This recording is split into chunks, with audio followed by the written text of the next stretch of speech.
I do think if all of our rugby side, like rugby nations, went to go full football, I think we would score Prat again. Oh, 100%.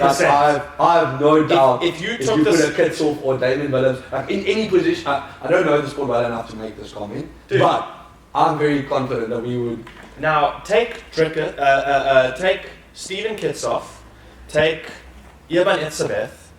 Now put like armor on them. No, it's like, how can you... That would be them playing American football. Before we get into this episode, we would like to thank our partners, SofaWorks. SofaWorks are a family-owned, proudly South African quality furniture manufacturing company. Sweet. Thanks, both rolling. I don't have nerves, which whenever I tell people that, they're like, it's the World Cup. And I'm like, I'm not nervous for us this year. Like when we started the World Cup and the group stages were going, I honestly feel like it's been ours to lose this year. And then saw the likes of Fiji and Ireland, and I was like, there's a lot of competition this World Cup, and I feel like the competition has spread out across a lot of different teams. It's the most equal World Cup. Like there's never been a World Cup of so. Like I mean, I think the last 3 or 4, it was been very clear who's like the favourites going in, especially with New Zealand taking back-to-backs. And I think 2019 we were a bit of a surprise. Yeah. But yeah, I mean, I think yes, it's awesome. Like but I think similar to you, like there's like this weird, unwavering like confidence in a lot of us. That's just like we're a better team than a 19. We're more experienced. Yes. And like with Rassie and Inaba there, you just feel. I think other countries don't really understand the weird trust we have in those two oaks. Like it's like, we joke about Rassie, but I think oaks are like, if it wasn't for him there, I think there would be a bit more like doubt, but we feel like everything's according to a plan. Yes. Dude, if Rassie was like, listen guys, we're going to war, you'd have the whole country go, okay. Yeah, he's up and all. He's out there. Yeah, exactly. So like, knowing Rassie's there, I'm so glad Sia made it back in time with his injury, because he is, I mean, genuinely like the heart of the team. Yes. Not having Sia there just wouldn't be the same. But I mean, not having any of them there, like we're so emotionally connected to each and every single player. Because it's been coming for like 4 years, like because they were our champions, right? So it's like they're coming with a World Cup back in 19, and they were already like legendary status after winning the World Cup. 100%. And now you've got them peaking. Like should have been close to Player of the Year 2 years ago. It's a bit last year. Like it's like they're almost getting into their prime now. Kitsy, like it's unbelievable. Yeah, that was we asked Kitsy about it, and this was a while ago when we had him on the show for the first time. We said to him, "You've won Alliance Tour. You've won the URC as captain. He's won a Juniors World Cup, and he's won a World Cup." I was like, "Dude, you've literally won." Everything there is to win. What's next? Like, what is still left over for a Springbok player that's achieved that much? And easy answer for him is to do a back-to-back. It was the right time to ask the question as well, because this was a year and a half ago, and the World Cup's coming up. Plus the state that our team is in, like you say, like people are in their prime stages, and we've got so much depth to the team as well with our 7-1 and all our different replacements, and our first half is just as strong as the second. So good time for that answer. And also, I honestly think we can do it. I really think we can do a back-to-back, and it can be a New Zealand have done a back-to-back, and so have South Africa. And then the argument can kind of continue of who's the greatest ever. Then we on 4 and they're on 3 World Cups. Yes. So I feel like it may be Yes. How did you feel? Before I ask you, welcome back to Storytime. We're here today with Daneel, the owner and founder of Old School. You've probably seen their clothing everywhere at the moment. They have become the face of the Springboks and the Rugby World Cup in terms of apparel and clothing. So, dude, hats off to you guys. You've built a phenomenal business. We'll get into how it started as soon as I continue asking you about the World Cup. So looking at the Ireland South Africa game, how did you feel about that one? Because going in, I was super confident. Look, I was actually in the bush with Dricus watching it, and I think I don't think there's been such a physical game that I've seen. Those hits in that first and second half. I think it was. I know they said afterwards it was only 23 minutes of play, Yes. But it didn't feel like that to me. Like the game was as intense as you get. I think that is highly likely a repeat final coming. I mean, if you look at 2007, we played against England in the pool stages, and we got them again in the final. I think this is very much could be something similar. Ireland's fantastic. I mean, they are on a 16 or 15 winning streak. Yeah, they haven't lost a game in like a year. Year and a half. Yeah. So, but I think my dad actually said it yesterday, and he's like, mentally, there's currently the record for most games won in a row is tied between South Africa and New Zealand at 17 games. I know I'm on a podcast, so this needs to be checked, but I think so. This is my dad's source, but I think this is true, and I think Ireland's now on 15 games, which means if they win against Scotland, it means they're quarterfinals. They're playing to join the likes of South Africa and New Zealand for a tie.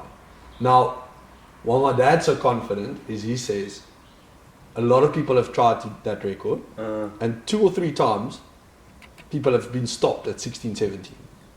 So I think there's a lot, like, if you look at that and you think like that almost feels like a ceiling in rugby for records, can we see a similar exit on 17 games happening? So it's an interesting one, but like if Ireland goes on to win this World Cup and they break the record, hats off to them, flipping like well deserved. But going into a quarters, a game they've never won before, plus trying to tie a record, I think the pressure is a lot. What's up, guys? Before we continue any further, we want to give a massive shout out to Stance Socks. As you know, here in the SofaWorks studios, I'm not a fan of wearing shoes. I will be rocking and styling a different pair of Stance Socks with every single episode of Storytime. Please go hit them with a follow. That is StanceSocks_SA on Instagram. Thank you so much to Stance. You guys are awesome. That's a good point you bring up. See, I haven't even been considering from a point of like mental strain or pressure. For me, it's been maybe because there's been, I feel, quite a lot of injuries this World Cup for us, but also just in general. Yes. Now with Mpimpi and his injury, and that was also very controversial whether that should have been a card or not, but I think, anyways. My biggest thing looking at the World Cup is who has the physical strain to go the whole way through. Yeah. So because the competition has become so much more competitive, you cannot play Tonga or Fiji and go, but let's just let's just take it easy. Yes. Let's let some of our frontline players relax, let them chill, let them rest up for the next game. You don't have that anymore. Now Fiji are incredible. Yeah. Tonga played really well. You no longer have like little dips in the schedule of just let Etzebeth and Kitsi breathe, and then I mean Kitsi ended up coming on against Tonga, which wasn't planned. It seemed out of what the commentators had said. And I think that's going to happen all the time. Now I'm being called up as well because Mpimpi's injured. I don't know if that was the plan or not, but it feels super stoked to have there, but I'm going to miss Mpimpi. It does feel like I couldn't imagine going into playoffs that we would still be left with 4 scrummies. Like that. That's true. I thought there was a hammy or a calf going with one of our scrummies come playoffs, and I'm Pollard magically appears. But I think, nonetheless, I think we've got a good. It's going to be amazing. I mean, quarterfinals. I think what you're saying about physical, 100%. I do think playoffs is a mental game. If you historically go look at the Rugby World Cup, the reason there's only been 4 winners is I think it's you only get once every 4 years. Going into a quarterfinal, the locker room, the pressure, it changes. It's not the same as a test. It's intense. So I think that's where that unwavering confidence comes from. Is saying we've done this multiple times. It's very rarely that we didn't go deep into a World Cup. Even when we had a bad World Cup and we lost against Japan in 2015, we still almost won New Zealand in the semis, right? Yes. With 2 points, and Quater had a man of the match performance. So, is this team, how much better is this team than the 2015 Rugby World Cup team? Yeah. Right? So, look, we'll see. But I mean, I do think it's almost impossible to predict these things because of the sort of France, quarterfinals. If the ref choose, one of my fears, and I almost don't want to jinx it, so touch word is the pawn playing with a mask.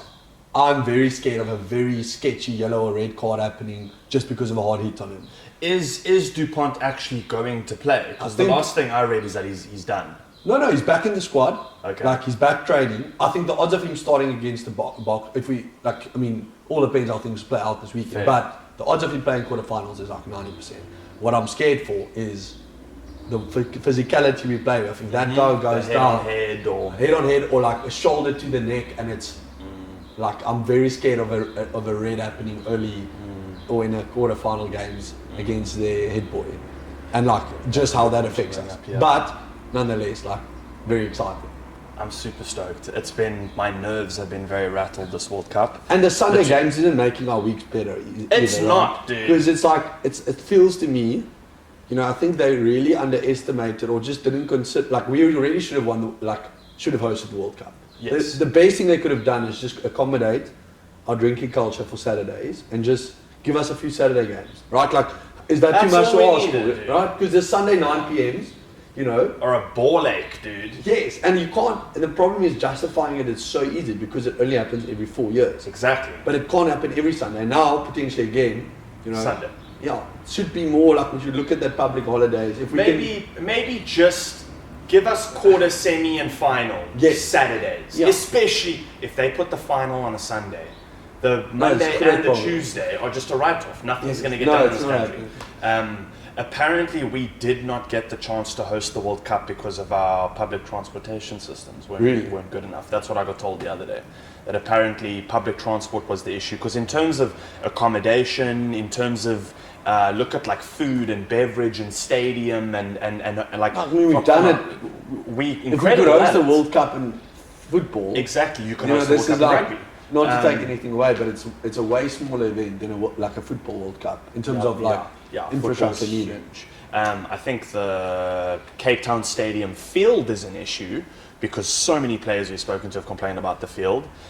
So maybe that's also a good thing. Maybe it gives us the next 3-4 years to develop the stadiums and pitches even more, and then we get the next one. If we don't get the next one, we're pissed off. Yeah. If we don't get the next one, I'm going to be upset because the next one's going to come around. I'm going to be 32. Yeah, that's problematic. You see, how old are you then? 20. Next one would be 29. No, 30. Yeah. Are you 26? You're 26. Yeah. And you. So successful for a 26-year-old. I'm also 26. You're also 26. Yeah, 100%. It's just. You are as old as you think you are. Yes. I'm not 26. Look, it is like, just immediately backtrack. On the age thing in South Africa is very weird because I think you that acted more like an international stage. And like last year, or the last 2 years, I had the privilege of, before I went full time in the old school, I worked a lot internationally. And you know, like, I feel there's so much more.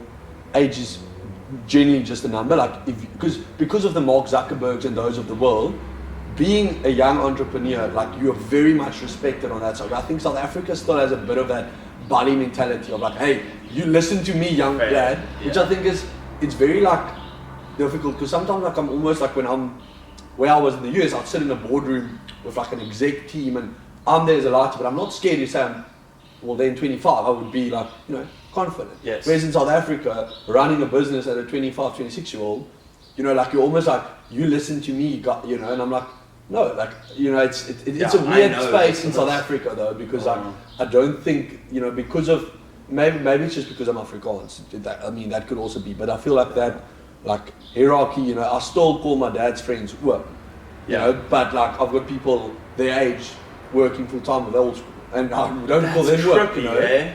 So it's like, we actually had a bachelor's this weekend, and like genuinely, not getting into it, but there was nothing went wrong, but the one of the worms weren't happy with the fact that we had the guy in his fuff speedo and like which I'm like, that's very, like, there's nothing wrong with this type of thing. Oh really? He was upset that he was upset, but in my opinion, it's like, you've got your opinion, I've got mine. Just because you're older does not mean, in all the essence, we're actually arranging that. So you're guest at this bachelor, right? But it's like, you know, like, Oak's trying to play the age card. Like, I can't, hopefully the next generation doesn't have to deal this much with it. But I do think South Africa still has like a touch of it, you know, like you're Yeah. almost if you're successful and young, you're almost ashamed to say your age, like you like try and avoid I'm that. 40. Yeah. No, but you round up, you know, like I'm heading to my 30s. You know? You're like, I'm 30 soon. Actually, I'm like, I'd love to just be confident, but it's like, oh, really? You know, they almost like downsize everything you do type of like, okay, nice. You know. It is very different. I see a lot of friends of mine, especially my friends. Maybe I'm just insecure, I don't know. But it like, Well, dude, I mean, it can be both, Yeah, right? no, like, definitely. A lot of friends of mine that moved to New York, that are now working in New York, if I have calls with them now, and yes, we've all grown up and whatever, and as you get older, the conversations change, but they talk very differently. Yes. I don't know, maybe if it's because they're in a big international 100%. city and they're dealing with, you know, different factors to what we deal with maybe, but they talk very differently. Yes. The business talk is very different. I also think in Cape Town, we're very spoilt with the lifestyle that we have. 100%. So maybe the focus isn't as much into sit in an office, grind as much as you it's can. not cool anymore. Dude, we also know that there's a beach and there's a family life, which is great. To get that balance is what the goal of life is, right? But what you've been achieving at such a young age is remarkable, and it is 1 in a million.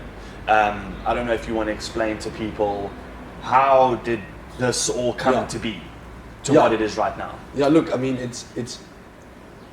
I think for very long I almost just saw it as a side hustle, and until it was way bigger than a side hustle, I'm like I can now go update that LinkedIn to entrepreneur, you know, because I think you sort of, I've always cringed of like Oaks claiming ownership and CEO and business. I'm like, you know, like until it's not at a reasonable size, like you're not. Yes. It's a side hustle. It's not a, you know, like there's a difference between it. But in short, 4 years ago, me and my brother, out of a dorm in Stellenbosch, we saw the gap to create like vintage rugby jerseys. It was like literally 3 weeks before the World Cup in 2019, right? Like we were at our West Coast house, and my brother spoke about it the weekend, and we posted an Instagram pic. Like back then, obviously, now from an IP perspective, obviously, like we're not affiliated with the Springboks. We just believe that Old School has created a leisure wear supporting South Africa range, trademark of our own logos. And like we've got very good relationships with Saru, as we are the official license holder for the provinces. But it was sort of the decision to say like we don't want to be linked to the Springboks, because our jerseys needs to be for when the Proteas World Cup, if the if the netball World, like we want to be not just linked to a sport. Obviously, rugby being the biggest traction and it being a rugby jersey, that is where we get a lot of traction. So was that the original thought? No, the original thought was literally sitting in the car, posting a pic of this like vintage rugby jersey that we found online, starting a page saying, hi, you can win this jersey, like, and we got like 20,000 comments, like from 0 followers. We're like, we know business gurus, but here's a bit like that seems to work. Someone wants that, and like for the first like few months, we were just selling through DMs, right? In 2019, Oaks like almost embarrassing now, but we didn't even think about having a website for the first few months. It was like people would DM us, and then we had so many people be like, send us a photo of yourself with an ID before I send you money. So like me and my brother had so many Oaks, we like my photo with the ID, like jersey sell, like, you know, I'm a good person. Yes, and it was like, you know, sort of, and then obviously we saw there's traction, but then like we obviously put like we knew nothing about IP, right? Like, and like going back, it's almost so embarrassing. We just put a Springbok on there. We're like, oh, like it doesn't. We turned it the other way. We're like, oh, that's not a, you know. That's well played though. But you have that though. But it was obviously like within like a few months, we were like, shit, like we can't do it. We approached Story to say like, listen, we want to do it, and we got like, no, you can't do it. It's like obviously we had to stop everything, and then like I said, complete side hustle, no business there. It was like, you know, out of a boot type of sales.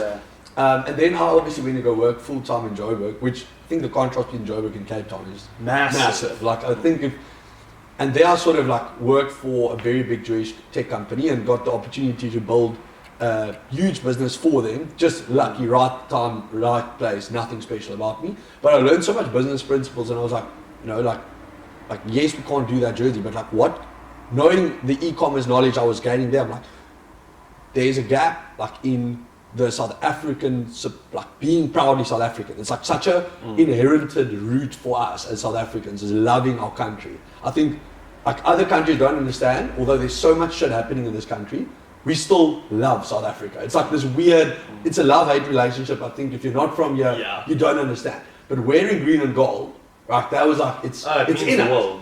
And I think our thing was, how can we legally, from an IP perspective, go build a brand that doesn't infringe on anything? Because if it infringes a bit, we won't grow big. Because also, you'll upset the people that are wanting yes, to because wear. we needed to make, so that's why, like, if you look at our trademark, like South African range, you know, it's in a stamp because it's like vintage, old school. We didn't even want to put it in a badge because even a badge would like be associated with the Springboks, and we were like, no, like we'll put it in a stamp. I'll box it as cool ones because it's not a Springbok, because we can't claim to be a Springbok, and it will say old school Stellenbosch South Africa, being like, we think that's a bloody beautiful product, and if we keep getting people to buy that, we can sort of almost create a snowball effect in saying like, you can go buy official merch, and some of my best mates still want to just wear official Springbok merch, which I'm 100% fine with. But we will be the leisure wear one for those oaks that want to look a bit stylish, a second alternative, a better fit, a higher quality product. But like, I think most people know, like our old school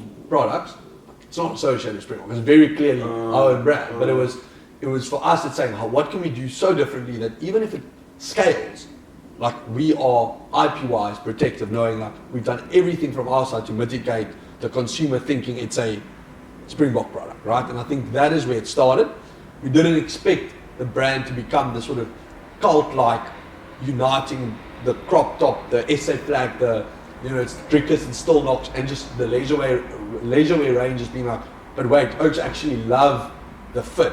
They don't want to just wear a green and gold one. They want a crew neck. They like. So I think we became sort of the cotton specialist. Actually, it's been like we want to make a very high cotton, like old school product that Oaks can wear, like sort of whenever, right? So that's, I think we still need to transfer like to a better summer range, but I think that's where it's gone. You know, we've gone from a dorm room to a 35 square warehouse with one lady, 55-year-olds doing customer service, fulfillment, everything, to now, I mean, you and Billy were there. I think we need to talk about that story as well. But to a 400 and something square warehouse and 25 people working there, and it's been like this, right? It's literally been like that, and it's been awesome. How like I think God just blessed the business, but it's been insane to just see the growth. So I think that's been the story. It's just like 0 to 100 very, very quickly, and sort of dealing with like growth is painful.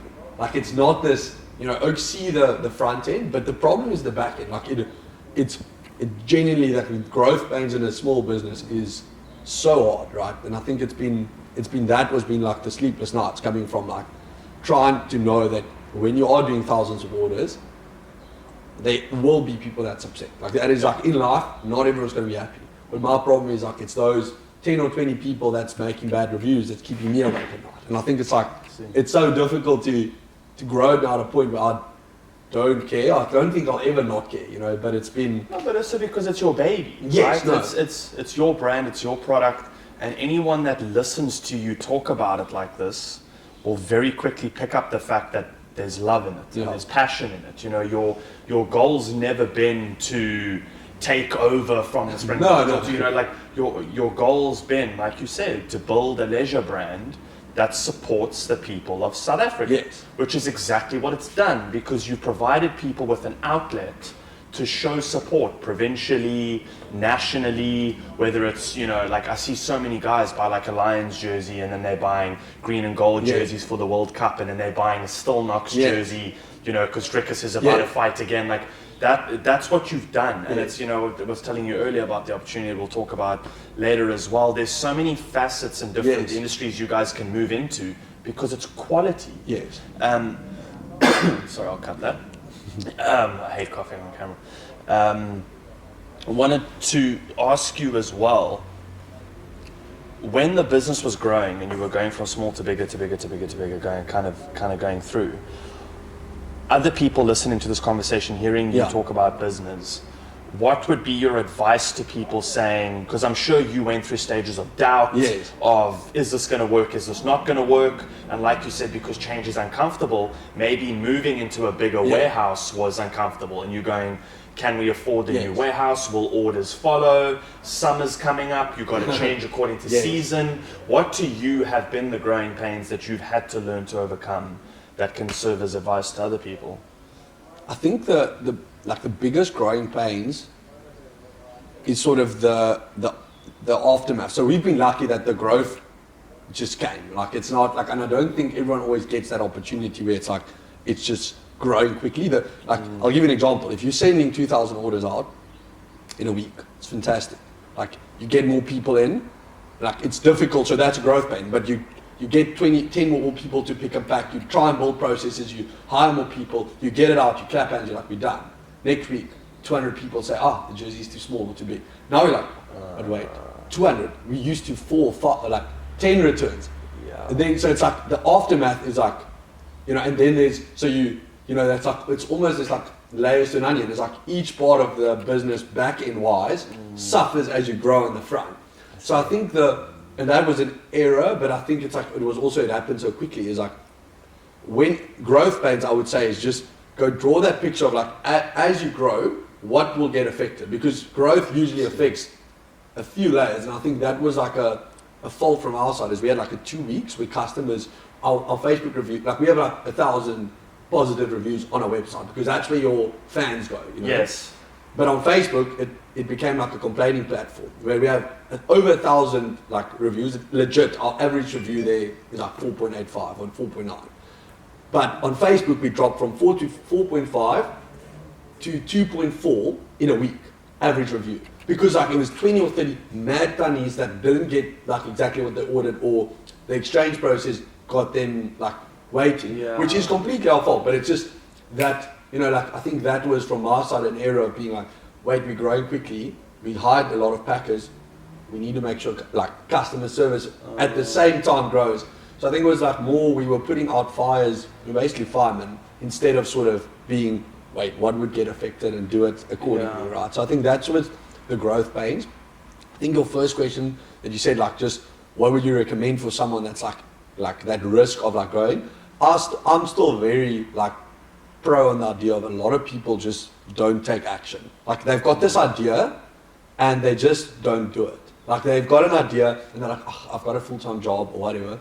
You've got so much time in a day. Like you do not always give 8 or 9 hours productive work to your company, right? Like you can probably do all your work there in 5 or 6. Yes. So I mean, for 2.5 years, I built old school, like having a full-time gig. And it just took discipline, being the risk needs to be, like mitigating the risk basically was saying, I'm not going to pull a salary and I'm going to make sure that that money gets invested into the business. So I think for anyone that wants to start one, like we need, like, especially if you're like under 30, you're young, like just start it. Like you can lose so much by trying. Like failure is pretty cool. There's nothing wrong with it. And I think a lot of people are scared of it. But I think as you start, and I think that's why entrepreneurs in general, you'll see them if they have one success, they always have more, because it's not that they're that much better than the other person. It's just it's almost like winning a World Cup. They and not even that, they just have a false sense of confidence that they can do it again, right? So it's like there's just this doubt, this belief in you that you can do it, where other people have doubt, right? You just stop. I see. Two things on what you said. Number one, being anyone watching, please go onto Facebook and go leave a 5-star review so that we can upset the tunnies even more. I'm going to go leave a review straight after this, and so will Jess and a few other things as well. That kind of thing upsets me, man. Also, you know what was the worst for me? Your customer service is so good, and I'll get onto that now as point number 2, in that like, if something happens and it goes wrong, say now the sizing wasn't what you wanted or whatever it is, just ask for the return. Yeah, and then the return happens. But our problem was we did mess up. Like because of the amount of like emails and stuff we were getting, things did get lost. So like I wasn't mad at people that left bad reviews. I phoned everyone personally to like get them to change it. You know what was the problem? How's that for a change? But you know what was the problem? Is like there was quite a few of them that I phoned. I'm like, listen, this happened. We're so sorry. Like, can you please change the review? And they're like, no, that was my experience. Oh, come on. No, I know, but that for me was like a bit of a middle finger. I'm like, yeah, see, like, if I took 5 or 10 minutes to explain to you like exactly what went wrong with your order, and if you don't want to change, I was like, yeah, see, like that's, but you will get those people, and like, look, I can't take anything away because they've got a point. Like that was their experience. But that for me, like in a country where there's so much fraud,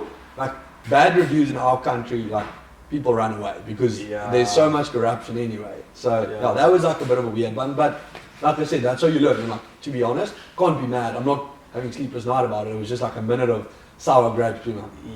Being like, damn it. Yeah, you're moving. Yeah, so because there's so exactly, because there's so much hard work that goes in. But my second point, which feeds onto that the fact that you're the kind of person that would phone everyone individually, that's incredible. And it was the Billy Raffoul experience was a great example. Yeah, that was so cool. Billy Raffoul is an incredible musician from Canada that we actually had on Storytime, I think 2.5 years ago for the first time, and we did it over Zoom. And I'd listened to Easy Tiger and Acoustic, 2 of his songs. I still listen to Acoustic daily. It's incredible. I don't get tired of this song. I watched my dad tear up backstage listening to Easy Tiger, and I tear up every time listening to it as well. And I was like, that's beautiful songwriting. Yeah. That a 27-year-old and a 52-year-old at the same time were listening to something going, wow, this touches. Yes. And Billy's just that good. And Billy came to South Africa. We went and attended one of his concerts in the rain. It was incredible. And we had one day with him, which was the Monday. He was going to fly out in the evening. We had one day with him and wanted to show him as much of Cape Town as possible. So we did the waterfront, we did Signal Hill, we did Hout Bay, we did drove around town, took the long like oceanside drive, showed him around kind of thing. Got as many photos and memories packed into a day as we could. And the only thing that he wanted out of the day, like to buy, right, like product-wise, was he wanted a South Africa jersey. Yes. I hadn't mentioned old school yet. Yes. So we walk through the waterfront and we take him into a few different stores. I won't name drop, but we go into a few different stores, and the official rugby, like, I don't want to say jersey because people get confused, but the official rugby t-shirt or whatever. And he tries it on and he's like, I don't know if this is working, it's not really my thing. He wants to get one for his girlfriend back home, doesn't know if she'll like it. So I'm watching him try on different sizes and I go, shit, man. Yes. Like old school. Yeah. And that's when I messaged you. And again, hats off, you replied literally like that.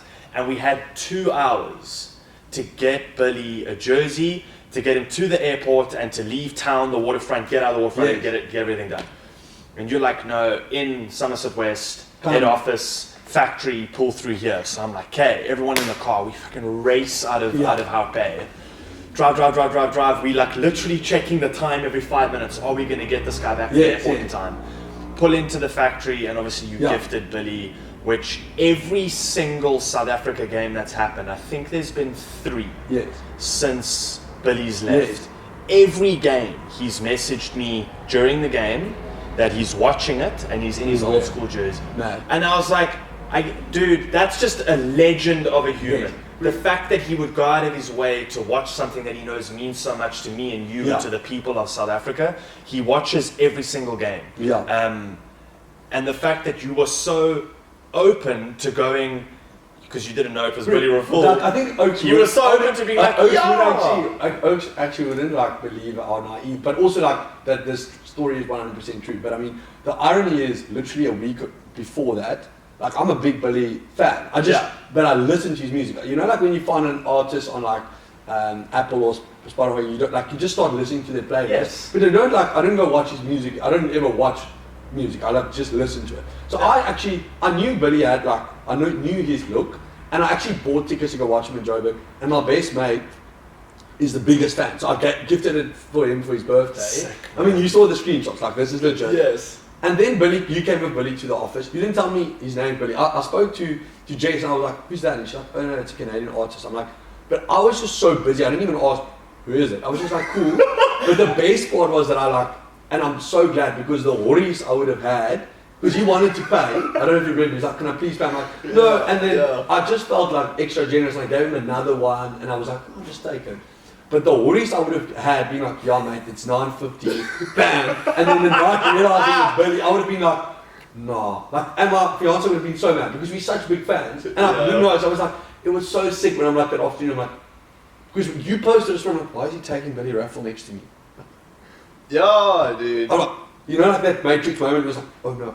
I'm like, oh, but yes, I did gift it for free. I'm like, well, so You're like, yeah, I did my job. And like he WhatsApped me afterwards, being like, thank you. And I'm like, bro, happy. I'm getting married 6th of January. Oh, you're in South Africa. Yeah, please pull it. Way more jerseys to come. I'm like, Yes. yeah. So no, that was so cool. Like, Dude, he was so stoked. We literally drove out, and he's never been the kind of person to be like, I'm Billy Raffoul. no. Dude, we walk into the airport, he checks his bags in, and the 2 ladies at the check-in go, you're Billy.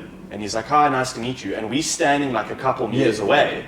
Next thing we look over, Billy's arms are going like this, they talking, everyone's laughing. I'm like, hey, Billy's making friends. He's Canadian, they're really good at that. He comes back to us and he's like, so they recognize who I am because they know my music. I'm like, dude, because you're incredible. Yeah. And they're like, so they've asked me to perform a song at the airport when I get to the queue to get on the plane. So I'm like, you don't have to do that. No, like I don't have to tell you these things, but like you really don't have to do that. Please don't feel like people are forcing you into doing things. This is now me being protective of my friend that's in a country he doesn't know. And he goes through check-in. The reason we know this, his plane got delayed and he only flew out the next day, so we had a laugh about it the next morning. He went through and there were like 300-400 people queued up, and they saw him walk in and they were like, oh, Billy, called him to the front, whipped his guitar out, and there's Billy in the middle of an airport terminal performing acoustic and whatever else for everyone in the queue. And I was just like, they then offered him a first class seat and he was like, nah, I'm fine, thanks, man. I'll just join at the back of the line, I'll sit where I'm supposed to sit. That's better than and I was like, dude, I would have been like first class. I would have been there, dude. But he's We've all had that, like when you walk into the airplane and you like have to go economy versus business, and you see the open, you're like, dude, we had that coming back from Turkey. I've no storm. I would sneak in, but I'm not. Dude, there was one elderly couple sitting in first class. There were 11 people checked in on the plane because it was chaos during COVID. And this was emergency plane to bring everyone home. 11 people, one couple, so 9 people not sitting in first class. Called the air hostess over, and the 9 of us were like, surely we can all sit in first class together. Like the world could end. Yes. We don't know how long we're going to be here for. Yeah. Some distancing here. You see what I'm saying? And they were like, nah, sorry, we can't. Because we asked the other couple because they paid and you didn't. And the couple said, no one else in first class. And I was like, yes, that's the oak that leaves bad reviews. Dude, actually get off the plane and stay in Turkey. Yeah. You know what I'm saying? We don't want you back home. Yeah. Fair they paid. But dude, incredible experience. The fact that you didn't know who Billy was when Billy walked in made. I just can't believe Jay didn't tell me it's Billy, because I was like, I literally asked her. Actually, my fault. Because I'm like, I thought it's like more like a petty case. You bring your friend here, he's like, oh, I'm trying to, it's like a wannabe musician. Yeah. Like I don't have a problem with that. Like I was like, you know, cool. Like anyway, like you're from Canada, please take your shirt back anytime. Meanwhile, I'm like, I've probably listened to acoustic when you were on your way from the airport here. You know? Exactly. It's like a very calming song to me. Like, that's amazing. No, I don't get over it. You know, because usually you get over a song quite quickly. Just haven't got over it. Like the whole of 2023, we're in October. Dude, he's incredible. There's been 2 people, I said this to my parents the other day, there's been 2 people I've met in my life, Ben Schnetzer and Billy Raffoul. And the 2 of them, it's a long story, but meeting the 2 of them was such a pivotal moment in my life for me, because they're both just pure-hearted artists. Ben Schnetzer's an actor, whereas Billy's a musician, but dude, they just love what they do. They genuinely just love what they do, and they've got such a pure heart, and they're so empathetic and for the people, and you see that at their shows, you see that in Ben's movies. They just stand up oaks. If I was a lady, I'd go for both of them. I'd go for both of them now. Simultaneously. Yeah, dude, you know what I'm saying? Yeah, exactly. Yeah, sorry, babe, you might lose me to Billy. Yeah, I mean, I think she might join. Yeah, exactly. She might be like, boost some in as well, dude. Okay. 2 I wish for you 1. well on your way. South African deal. Yeah, you get 2 Saffers in Canada. So, dude, what's been amazing to see during this World Cup now is you've got the likes of Victor Matfield, Bryan Habana, Skulk, all the big boys wearing old school. It's showing their support. No, it's my WhatsApp at the moment. Like 2 years ago, Daneel would be very proud about like the conversation. Like it is insane. Like I mean, Nikki Rassi Rasmus' daughter, you know, like Rasi actually phoned me to say like, because his family is coming over and they wanted some merch. And it was so cool. They came to come pick up jerseys because they're like, but Daddy, I love old school's crop top. It looks fantastic. I want to wear it with a high waist jean. I don't want to wear necessarily each game the Springbok jersey. I'm like, yes. Well, that's the end of it. I'm not going to say it. I'm like, but it was so cool. Like I love that. Like that whole, like when Bryan Habana, because obviously a lot of people ask me like, how did you get the whole 07 and 95 World Cup to wear it at Ellis Park? Yeah. I did not know they were gonna. I'm not that genius. I genuinely did not know they're gonna wear it on the stadium. I just got a call from Brian on Tuesday saying like, hey, like we're having a reunion in the like more like privately at Ellis Park. Yes. And we want everyone to look sort of unified, kids, wives, and players. And I just said, you're Bryan Habana, like. Just give me a location and like just send me your sizes. We can figure out like the rest like later. Just give me. I was like, yeah, but it's like 70 jerseys. I'm like, I don't know if you heard what I said. Like, you're Bryan Habana. Bryan Habana, just dude, like it's not as if you're gonna run away. Like we can sort out like a small fee later. Like just give me that. And then I mean that was one of the proudest moments of my life because me and my brother was actually in the like president's suite at Ellis Park because one of my base mates, like they like very involved with Ellis Park. It was so cool. We were sitting on the halfway line, drinking a double brandy and coke with like Bilton on my left side, and my brother and I just checked in. They're like, now they're walking out. And we're like, surely they won't wear the jersey. And then when because obviously at the back of the jersey there's this like old school patch. Yes. And when I think it was like Pierre's piece was right in the front, but when he came out of the locker room and I just saw the patch at the back, I like knew because obviously when they walk out, I couldn't know what product they were wearing. You can't see the front. But then we started like celebrating like a minute before other people realized because we like no way. Then we just see patch after patch coming out in a row like Frida Pidia, Brian, like Jock, John Neville. We're like no. You know, so that's amazing. No, that's very cool. And I mean it's been very cool because it's been even the mainstream top players and coaches. They also realize like cool. Old school's for everyone. Like they used to always like, and like if my daughter or if my fiance wants to wear one of these, like that is awesome. Like, and that's like for me the pinnacle of knowing old school's like there is knowing that even a player's wife or the coach's daughters would wear our product proudly, and they're like the biggest book fans, you know. So that's my metric of like, if they love it, so can the rest, you know, type of. Because I think that's been. Look, we've been also in a great position where there was an undersupply in the market for product, right? So it's like, I think we were very blessed that a lot of people bought into the brand and like now they're obsessed with it because, you know, I don't know if every single one would have bought one if they had the option of official merch, right? But, I see. Which I'm fine with. But I think the cool thing is now, I'm very confident that we have a great product in the market that like, you know, I'm not here to acquire, like we're spending a lot on advertising. Obviously people, I don't know if people think it's for free, but I mean it's not as if people think we're just printing money. We're not. Like we're really reinvesting hectically, but the idea is that if we can acquire thousands of new customers now, you know, like when you are buying a new product next winter, just a normal crew neck or a normal polo, all of a sudden the old khaki or Kingsley Heath old school becomes in that discussion for like your leisure wear because you know the quality I'm making, and it's like I'd support a brand, you know, that I can know the story from, rather than a big corporate that I've no idea what's happening. So I think that's been very cool. But yeah, I mean it's been an awesome journey nonetheless. So. It's been incredible to see, dude. And how did obviously rugby's been such a massive facet of the brand, but I love that you say it's also standing on its own. Yes. In that, like this Stillnox jersey, as much as I'm a huge Dricus fan, the Stillnox jersey, I wear it every single day. Yeah, I think it's a really good product. Like, dude, it's incredible. Like Jess has her old school jersey here as well. Like it's literally the first choice of grab and go. Yeah. Like I grab my old school jersey and I'm out the door. Yes. I don't have, especially now going into the summer as well. This is warm enough that we know Cape Town. In the evenings it cools down and the wind picks up, and then it goes a little bit more chilly into the evening when you're out at a dinner.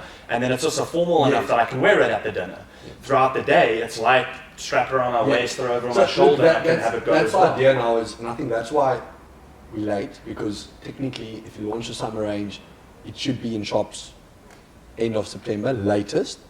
It is October, and we are still developing our range because we've literally been rejecting sample after sample, being like, we've done so well, we need to be very sure that whatever we launch now for summer, I'd rather lose a lot of money by only launching this end of November, knowing like, in the bigger picture, if I can put an exceptional polo and tee on the market, that's like similarly your go-tos, I will rather like delay that sort of like, because we could, like that's the problem. If I put something on the market now, it wouldn't be top. And I think we've made that pivot of being like, the only way to build a successful clothing brand is having an exceptional product. We actually had a pretty shit product for the first 3 years until like, I would say like mid this year when the product really started to like, we became obsessed with the smaller details. We got graphic designers, fashion designers on board being like I said, invest rather than people than in yourself and being like, and I think now we're like, obviously we'll be one of the first to get it, but it was like saying, when we get that product, it needs to become just a staple because I still think there's a massive market in South Africa for men for basic leisure wear. Like Oaks don't want to wear like necessarily this over-branded, like huge, uncomfortable. Like Oaks care about two things: it's the cut and the material. I honestly think brand becomes less and less important for men compared to 4 or 5 years ago. Like an absolute, very minimalist brand for like your basics, like just saying like high quality, good fit. That like if you can tick those boxes, I know we can market. I know we've got a brand. 100%. If you can tick those 2 boxes, I think you can. Dude, it's been like ask Jess. Shopping for me, it's impossible. It's a ball ache, dude. Like I hate mall shopping. It sucks, dude. I walk into H&M, XXL fits like a medium. I mean, this doesn't make any sense. Yeah. You know, and then so what it forces me to do is to go to Kingsley and Heath, for example. Now I'm paying $1,500 a t-shirt, and I'm like, okay, guys, listen. Yeah. You know, I want to show my support and I want to dress nice and whatever, but at $1,500 a t-shirt, like, and you're not feeling better just because you just want a good product. Right? I just want something that fits, right? And that fits well. And the first time I got hold of you about Old School, we spoke about this was a while ago, right? I would say like was it this year or last year? I think it was like beginning of last year. Yes. Was regarding the corduroy jackets. Yes. You guys do the brown and the black. Love both of them. I think I have the brown one. Yeah. And then it was regarding jerseys. The fact that I couldn't find a jersey to wear to the Stormers games. Yes. And we bought the dark blue with the white collar. It's staying still on my favorite jerseys I have. And put that on. And I was like, oh my word, this is one of the first things I bought that there's enough length on the arm for a tall guy. Yes. There's enough baggy fit to it that I don't feel like it's tight. Yes. But it's also not so baggy that I can't throw a jacket over it. 100%. And I was like, 100%. Yeah. Now I can wear this in the winter and I can just wear it in the summer. How many guys do you know that actually wear the product here and don't do this? I know nearly no one, right? So it's like, that was one of our things of saying like, we realized like long sleeves, like 90% of men don't wear it like this. It makes no sense that we do that. But you it just, think I would just buy a t-shirt. No, but it doesn't, right? It's not the same thing. It's no, not the same thing. You wouldn't buy it if it's this long, but you do it. Exactly. It's weird. Yeah. I like the choice. Yes, I don't know why. It's actually a weird thing. I don't know why we do it. Dude, I'm either rolled up to here or I'm completely over my hand. And I'm like, I don't know, like an emo child back in high school, or it's up here again, you know, exactly. I wanted to ask you one more before we head out. I know you're meeting after this. We'll announce the giveaway. And one more question is, how did the campaign and idea and process come into place with Dricus? So look, it's been one of the biggest leverage cards we pulled. I think for us, it was saying in January, we want to grow the brand. We need to associate with someone big, right? We could go after a big rugby player, a big rugby brand back then, or we can. But we realized like we cannot really sponsor Springbok because we don't want to create confusion. We a South African range, but it's not associated with Springbok. So I can't put. I've got pictures of Ian Roos wearing the Old School jersey. We don't use it anymore, but love you, but we can't use it because I don't want to confuse the public, right? Just it's a call we made. Like we're not going to do it. And I think for Dricus, it was sort of saying like, who's got potential to become as big of a name and ride like patriotically as the Springboks. And there was only one guy that has that type of, like back in back at the beginning of the year, it wasn't as if he was number one contender yet. It was a big bet, but it was saying, we want to work with someone that has got the potential to become world famous. Because I still believe I rather want to build Old School into a global brand in a niche than become a 3,000 different SKU product only in South Africa. I want to be niche, global, then, you know, and I think Dricus fitted that mold. And I had the privilege of sort of knowing his best friend really well. And I want to give Estia a shout out because Estia has been, since the beginning, so like 100% sure that Dricus is going to be a world champion. Like it was, and he just said to me, trust me, this oak is not losing a fight. Yeah. Trust me. And it was just a matter of saying, like, if he keeps winning, somewhere we're either going to make a great bet or it's not going to pay off. And then I think when, in the build up to the Whittaker fight, when everyone was saying he's not going to, you know, it was like on paper, no one thought, like, you know, if you go look at the critics, they didn't think he had a chance. But we sort of said, we're going to build the brand, the Stillnox brand within Old School so big that as if he's already winning. Because that's the type of, I can't treat Dricus like a number one contender only after he is the number one contender. Because again, dude, the character that you show in making that decision is so admirable. In that, like, what's been the most frustrating thing for me is that all of us love Dricus. I adore Dricus. The first time we had him on Storytime, he was such a champion. Yeah. And we asked all the fighting questions and you answered beautifully. Yeah.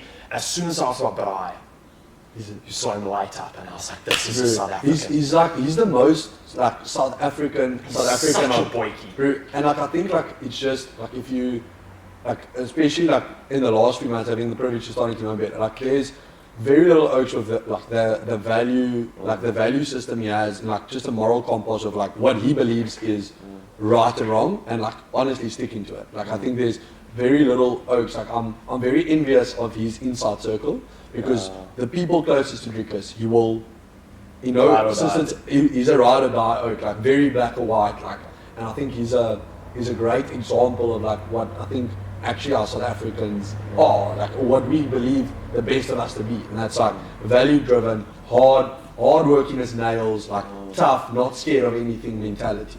And I think it's been showing in his career as well. I think everyone had Adesanya on this pedestal, and rightly so. He's a phenomenal fighter. But as soon as the two of them faced off and the bickering went back and forth, the way that Dricus handled it was so admirable.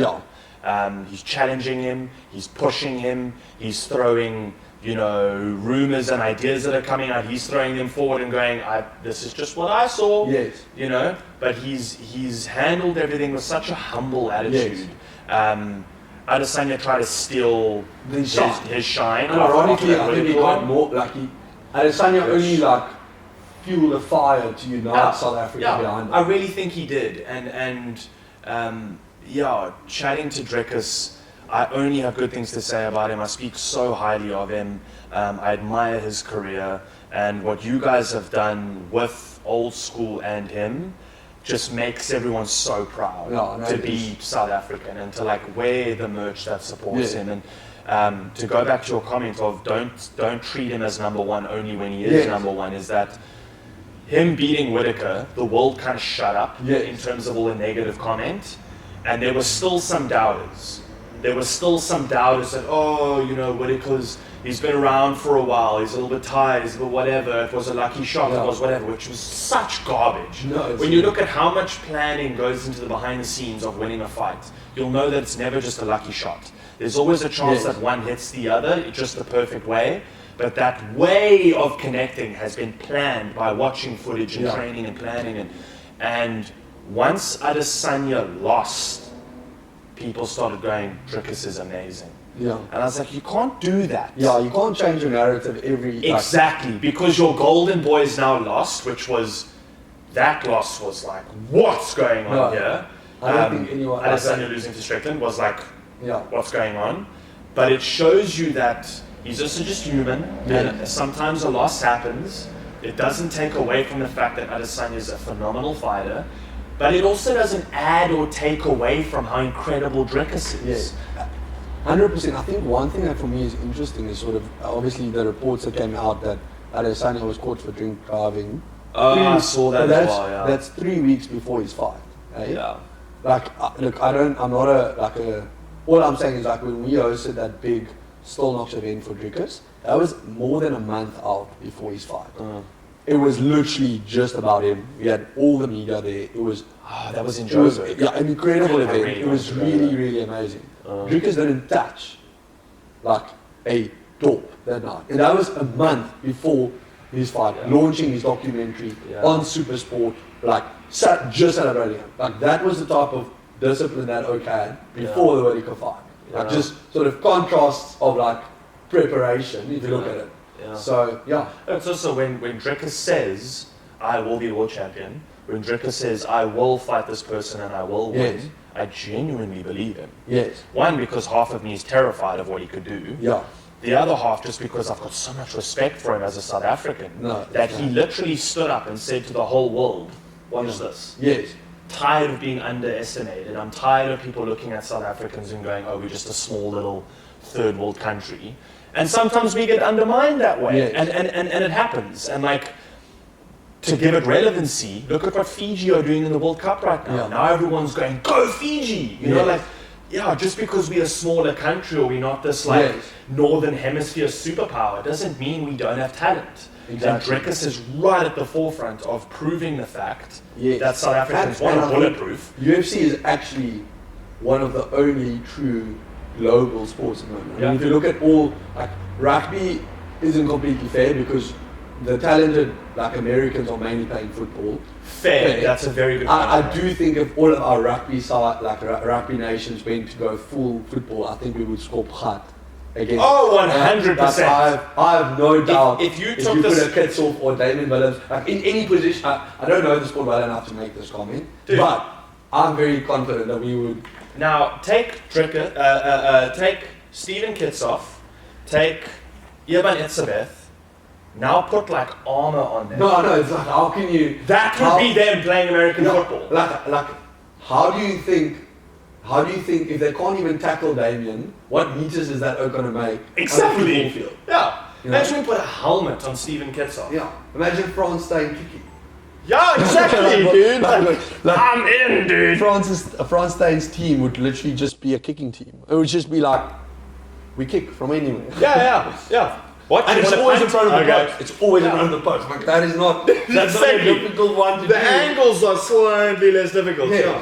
Touch. I mean, I'm sure it comes with its own challenges and whatever else, but yes, I completely agree. Yeah. If you put the South African rugby team in armor and then put them on a field and said you only have to play like 10 to 15 seconds every play. Yeah. And I know pull out like just be the ice you have anyway. Yeah, exactly. Just like throw like just make your arm, but like just go exercise a bit on the. Exactly. We'll just you can just practice a bit of throwing. You would be a fantastic. Slap him on the field, then just send him. Also, he wouldn't need to throw far because you could literally put it in Steven Kitsoff's hands and be like, go. Yeah. And he just run through people. And like Chesney's just waiting in the corner. Being Yeah. If you want me. Chasey just be a wide receiver down on the outside, dude. That'd be incredible. Now I'm hyped for this. We should do like Springbok NFL gear or like a.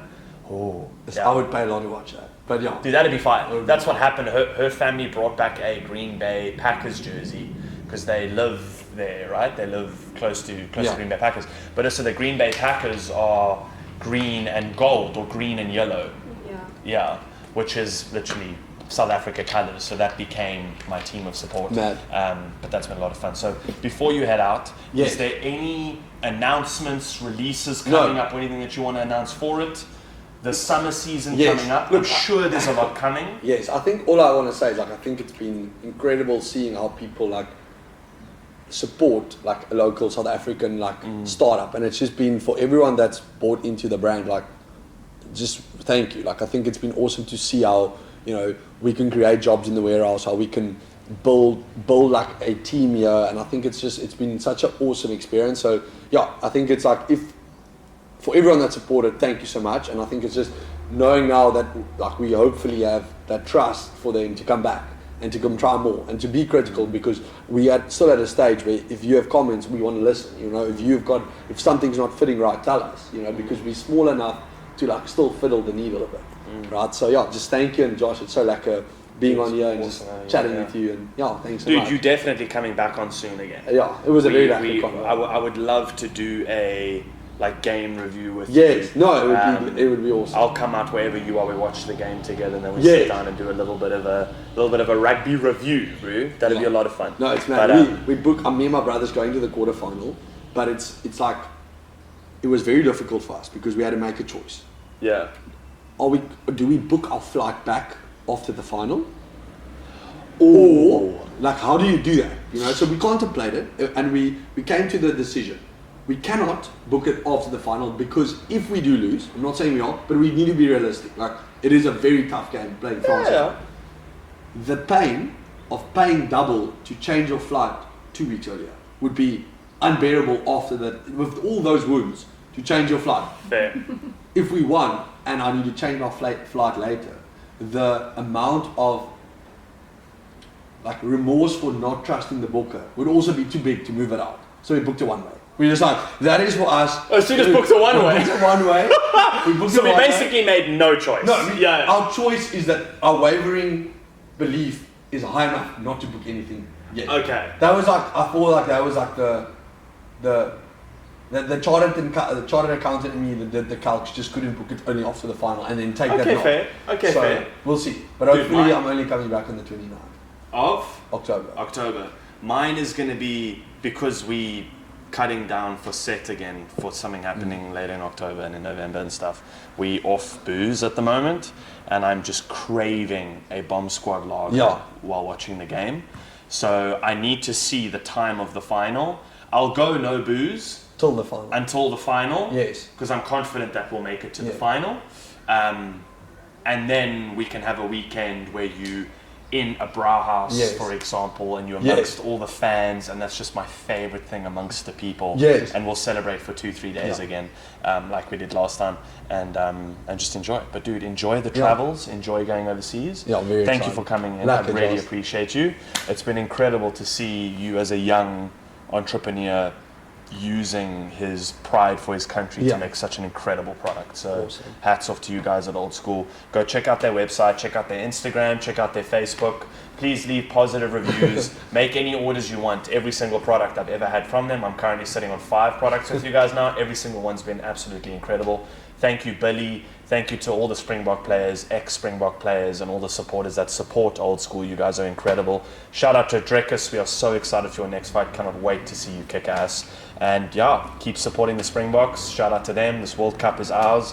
And I'm excited for the games. Lekker. Let's go Bokken. Lekker, man. Cheers.